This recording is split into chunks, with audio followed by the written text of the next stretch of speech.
Hey YouTube, this is Prometheus, guys, giving you more of the meta. So this is going to be another gameplay we're going to use using the West Coast offense. In particular, a lot of under center type of stuff, single back stuff is primarily going to be using. It's probably one of the best Denver Broncos users I played against. His defense wasn't that great, but his offense was just lights out. What he basically did offensively, he did a lot of quick snapping, jumping into different formations. He really stayed away from being from a specific scheme, but he would just find a play, he'd quick snap it, and he made pretty ice cold reads for the most part. There's a couple situations where I'm going to go ahead and get a couple stops against this guy, but for the most part, I couldn't stop this guy's offense. He was just really good. He liked to run a lot of cover one, a lot of press coverage. I'll just share with you that his press coverage is something I don't like. I like people that don't press me, primarily because, especially this Madden for the most part, you can't really light people up with lob streaks. In previous Maddens, I don't know if the patch has changed this because this gameplay kind of contradicts what I just said. But you can see where he presses people down. Right here, I'm able to do a nice little inside run. He gets him caught up in the blocking. I'm able to go up 7-3 because he did settle for 3 points in the previous play. So he does score a touchdown. He goes for a 2-point conversion. So anytime I see people that go for 2-point conversions early on a game, it's just annoying to me. I know they're kind of reckless players. They're going to go for fourth downs a lot. They're not likely to go ahead and punt the ball, even though this guy settled for 3 previously. But it was one of those situations where when you give up a 2-point conversion early on in a game, you're like, okay, this guy is gonna pretty much, you just grind things out. He's gonna basically go for a lot of fourth downs and all that kind of stuff, and you just understand that it's gonna be a game you can get either a good rage quit, or it's gonna be a game that you just can't get rid of the person. They're just gonna keep hanging around and making it difficult for you to pick up a victory. Go to the outside right here. He actually does kind of aggressive dive. So the first one didn't work. The second one did. I'm able to pick up 3 yards just going wide against him. He's making some adjustments with his defensive backs. Looks like he backed his one guy off. Right here, he's playing man coverage, able to go and hit this tight end route. Crosser right over the middle of the field. His user was in the territory. You can see that come back in the next play right there. So show me 3 high. I jump into this play, which has got basically a whip dig concept, got an out concept with a seam. Really what I'm looking to is I'm looking at this guy right here, and if this guy kind of carries a little bit, I'm going to try to hit this out. Or if if he sticks and plays down and kind of slides out, I'll look to the seam. And then I've got a nice little check down underneath with the wheel, with the running back. And I basically missed my reads. This was available. I could have hit this. I should have thrown that right away because the seam route is going to pull this defender up. And I think I was peeking at the seam, and it was just really not good progressions. I should have hit the seam because it was open. So it was just really bad progression. So I do check it down underneath with the running back. So at least I make my 3rd progression after I missed the first 2. And I'm able to go ahead and pick up 9 yards out of that play. So that play actually, I probably should have came back to a little bit more because that play was available. So now I jump into a play I actually was labbing prior to this game, which is kind of a pitch play. It's an outside pitch. Usually this guy will come out and pick up this blocker right here. These guys should seal, and I should be able to get Scramper outside and be able to pick up a big chunk of yards. But here's the problem with this. This defender over here never gets picked up on the block. This guy comes around and picks this up perfectly. But this defender doesn't carry. He just immediately comes down and plays the outside. I've got to get wide because all of his other defenders are out there. So that was just, it was a good, defensive play by the CPU right there with his defensive back. So closing up his line, opening up his line. I go and jump into one of my more favorite plays in the game. And he's got press coverage, and when it's man coverage, basically, like when I look at this here play, let's see the play art. All right, so usually when it's off coverage, this is my number 1. This is going to be my number 2. This route here. This is going to be slant. This is my number 3. This is my 4, and I've got basically 5 read, or basically progression read from left to right with this. I really love this play because this angle route just some really goofy stuff, especially against zone coverages. But this guy's playing man coverage. What I should have done in this type of situation is actually go ahead and take this guy, streak him up, because this defender is really going to tell me whether I can hit the guy over the top or not. Now that is Patrick Surtain over there, but you can see how this guy kind of slides in, and probably would have been able to hit this if I went with a streak, but I chose not to do that. But really what I'm looking to against man coverages, I'm looking at this slant right here. This should be wide open because there's really nobody down there. Here's this user down in the box, coming down to the box, and look what his user does. It gets right into my pass lane right there. Just a perfect user play. That is baiting someone 101 when it comes to playing, Madden defense in that type of situation. So he got a monster play right there. I'm actually trying to chew the clock down against this guy because it's 32 seconds left. I was like, okay, I'll chew the clock down. If I settle for 3, I'll settle for 3. But for the most part, my goal was to get another touchdown because I'm getting the ball in the second half. Luckily, I got a stop. I basically, he had a couple bad decisions offensively where I think he tries to throw the ball a little bit. I get a couple stops. I get a nice little juke stick right there with Hill. I'm able to go and get the ball down. And because I'm actually in the situation where it's 6 seconds left in this type of situation, I'm just going to go ahead and take the points. Missed points previously. I'm going to go ahead and take the points going to the second half with the possession of the ball right here in this type of situation. So now he's playing just a Cub defense. He presses everybody down, and I think what I did is I go for this little lob streak. So he's got guys pressed. I'm going to watch his defender. If he goes up, I'm out. I'm going to go ahead and make my next progression. But really, I'm looking for this all the way because he's pressing. Now, in the previous patches against cover 1, these guys usually release and actually get back in position. But you can see, because I do have one of the fastest wide receivers in the game in Waddle, and with this team, which has got a ton of speed, and my little lob streak this guy and actually get myself a nice little touchdown opportunity right there. So there's a good opportunity right there to get a touchdown. I choose to go for a 2-point conversion. And how I run this 2-point conversion is really what I'm looking for is this fullback angle route. This is the route I'm looking for right here. I'm clearing this guy out. I've got this little wheel route, that C route, and I've got another route right there, but I'm looking for the goal line right here where I want to go with the ball. And you can see I get nice little leverage right there. He actually comes back in. I'm able to go and get the ball into the end zone just barely. So a little bit of close play, but I didn't have a lot of great red zone plays. Another good return. Get the ball down to practically the 50-yard line in this type of situation. And this is where the wheels fell off a little bit. He still keeps showing me this press. And I thought I had this set up. I thought this was a streak, but actually this guy was bending in. So I'm waiting for the release to go and throw the ball up. And you can see kind of how this guy's kind of carrying. And I just had nowhere to go with it, so that was just a bad read. So we're going to set this up once again. I'm still, my problem with me is I'm still using Madden 24 mechanics, where this used to be a streak route, but now it's a corner, it's a post route. So I go ahead and set this up once again. I'm going to go ahead and try to take a lob streak, and the lob streak is just smothered. It completely smothered. This guy's kind of coming down playing. He's looking weird. I'm probably going to hit the corner out or the deep out, but I'm looking for this post because I know this post should be able to get over it. But now he's using it, and I get rid of the ball a little bit late.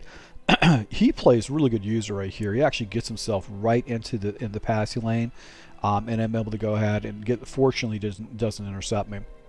So now I jump into this particular play. I'm going to streak this guy up on the backside, and I'm really looking to this corner route right here. So I've got basically a scissors concept going on. I've got a flat down here, and I'm looking to this corner route right here because I like the leverage that he's going to get. A lot of times these tight end corner routes are going to be really, really good. So we're going to go and run this. Hill's got his guy beat. I probably could do that, but you could see that this guy's kind of floating, but he can recover with that. But I'm looking this route completely. This is the route I want to go with this particular ball. And look what happens in this type of situation. Ball's released. I've got leverage. I've got the outside leverage. But look what happens with the scissors. I get rubbed by my own wide receiver. And as a result, that ball kind of, I get off target. So I can't catch that ball. So it's a 4th and 10 situation. I jump in, you know, I'm frustrated. I'm frustrated about missing these last couple of balls. I throw the ball to the deep out. I like the leverage, but as a result, I end up giving up a touchdown. He goes for 2-point conversion, misses it. So I'm kind of in a driver's seat right now. If I get another touchdown, I'm going to be up by a point, and now he's going to start chasing me with 2-point conversions. So what I choose to do now is I want to go ahead and layer another route underneath, and I'm going to go ahead and have a streak over the top. So I'm going to go ahead and look to this as my alerts, and I'll throw that if there's no safety support. But if these guys float up and there's safety support, I've got basically this route on one side, and I've got this deep post route on the other side. So in other words, he can't use or wade both routes with his man. So he's been running a lot of this man assignments, and right here I go ahead and see, look at a clean release right there. Waddle's gone. There's no safety support. I'm just going to lob that puppy up there and take the easy touchdown. Just because of the way he was running his defense. He wasn't running cover 3. He wasn't putting like a cover 3 coverage out there. He was basically giving me these lob streaks. And you know, for the longest time, this entire season, when you played cover 1, you played press coverage. These guys just generally didn't get off the ball and get past the defender. They've always been a type of situation where if you did like any kind of type of stuff like that, you can actually do that. So he's up 7 points right here. I got 1 minute and 52 seconds, 2 timeouts. I've got to go ahead and get the ball down the zone. Bad reads right here. So I've got basically a corner route. I've got a post route. I've got this streak route. He's playing like a cover 3 cloud, what he's playing with. And he's playing the guys at the sticks. He's playing in the box. And really, a lot of times when I get these cloud coverages, I look for this crossing route and try to flip it up. He took away that. He's got an edge guy. This is my read. This is my next progression. I just didn't get the ball there. End up giving up a coverage sack. Just a bad decision right there. So now he's kind of in the driver's seat. So I go ahead and jump into levels. And probably should have been in verticals right here.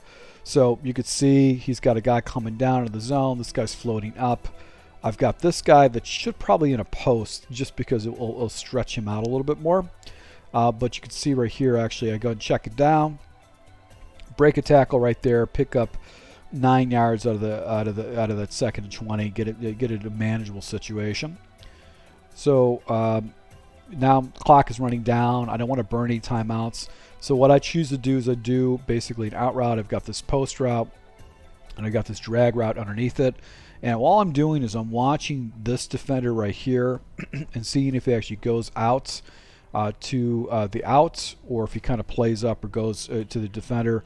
So I'm looking, this is my number 1, and this post route is going to be my number 2, because these guys were floating and just kind of sticking with the goal line, so he must have been playing the sticks defensively. So you can see how this guy kind of floats out. He's going to take away this route, so I'm just looking to this area right here. This is where I'm looking to. Problem with this throw with the post is that this safety comes in and plays down, so he can come down and actually affect that catch. I'm able to go and complete it with Hill, break a tackle, get it down to the 50-yard line or so. So that worked out. I did burn a timeout. I wanted to try to preserve some clock on my side. Right here, I'm seeing cover 2. I read cover 2 on this. I don't know why I read cover 2, but I'm going to go ahead and streak these guys up with the hope that I can hit this area or this area with a big streak, because I do have some, I have a timeout available. I want to go and stretch the ball deep, but it's all matching principles. You can see how these guys match. This guy comes down, this guy comes down. I got a safety over the middle of the field. Look to this route. This guy kind of matches and carries, and he comes down, matches and carries. So now I'm kind of in a bind. He's got 3 rushers. I've got an extra blocker. I basically go ahead and basically go ahead and take a shot up top. I figured I didn't really have anywhere to go with it. Throwing it away could have been a bad situation too, so I just chose to lob it up and try to get a 50-50 ball down in the end zone, because if I did catch it down there, I could take a timeout and it gives me an opportunity to choose some clock and get the ball in the end zone. Right here, jump once again into levels concept. I got a deep comeback route right there, and this guy kind of takes away the deep comeback route. This guy takes my out routes. So he's playing cloud coverages, and I usually don't attack the seams. He was giving me the seams in that type of situation. Drop it down underneath with the levels concept with the short end. Bar my last timeout. Now I'm actually in a bind right here. So third down, basically 3rd and 6. I think what I did is I jumped into the play action. And what I'm going to do here is I'm going to try to look to this corner route here, but I also want to give myself an opportunity to get the ball to the out. So a double post is really not going to help me too much. So this is what I'm going to be looking to. I'm going to take a peek at this to see if that's available. If these guys kind of go in the passing lane, I'll go back over the middle of the field and then look for this deep comeback route on the backside, because I want to make sure that I'm keeping the ball out of bounds and keeping the clock stopped. You can see how this guy actually comes out, floats out here. He's kind of carrying. I did have this post route right over the middle of the field, but I don't have time to be able to throw that. So I choose to hit the comeback route on the backside once again. Hit that, and I'm able to go ahead and pick up a needed first down and get the ball down to the 32-yard line. So right here, I jump into another play, which is going to be the Z spot. And this is, once again, what I want to do is I want to try to work the sidelines with this guy. But I'm going to go ahead and streak this guy up. I'm going to streak this guy up to try to clear out the zones. But really what I'm looking for is this area right here. That's where I'm looking for. I do have a flat route underneath there to pull the defender down, but he is playing so much cover 3 now. Cover 3 cloud flats. I think I probably got to hit the streak. Yeah, this looks like this. I could have took a shot at that with Hill. I probably got to hit that because this defender actually slid over. But I want to go with the high percentage pass and basically hit the corner route there and actually hit that. So 20 seconds left. Basically no time. I have to get the ball in the end zone. He's playing cover 3, and I go ahead and jump into verticals. But what I got going on right now is I've got this route combination. I've got this, and this guy's coming out because I did the vertical route, and he's doing that. Now I need space. I've got to have this guy space out like so. So these defenders can't recover. So if he cuts in and then comes in, these defenders are going to basically cover this up. So I had to go ahead and make quick audibles to adjust. He shifts his guys off. Then he doesn't like what he's doing. He shifts his guys on, and I've got basically the setup. This took me too much time. This guy could have really adjusted to this. But I have been showing this guy this kind of a concept underneath routes. I have not hit the seam the entire time. I'm able to go ahead and get that seam. This defender's just pulled out of the box, hit the seam with Hill, get the ball into the end zone. I couldn't believe that it gave that to me, but I really, for the most part, I wasn't showing that I could hit the seam the entire game. So that was a good thing to go ahead and use down in the red zone. So now scores. Basically, I'm down by 1 point.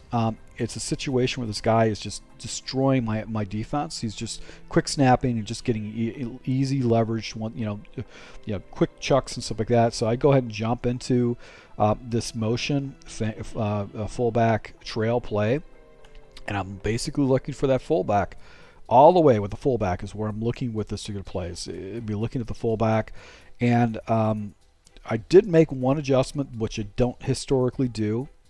In this particular play, I go ahead and put this guy into a fade instead of like a C route, and that might have messed up the alignment a little bit, but you could see the fade was actually open. Defenders actually kind of slide in. I think he might have been playing deep halves, so the fade was open. I did not read that. I wasn't even trying to read that. Probably could have dropped it down to the running back, but I go ahead and throw it to the fullback, and the fullback's ball gets knocked out. So, and I'm coming a little bit short, guys. I want to kind of show this to you, basically what I do with the West Coast Playbook. I don't know if you guys run it. What I don't like about it is that it doesn't have really good passing offenses. It's one of those offenses that, like if I need to go ahead and move the ball, deep and effectively move the ball down the field, I don't necessarily like that offense, but it does a lot of really good under center plays. And I've actually found a really goofy money red zone play that you can use down the red zone that actually doesn't get blocked for the most part, and you can actually pick up some cheesy, game-winning opportunities. So once again, thank you for support, guys. Until next time.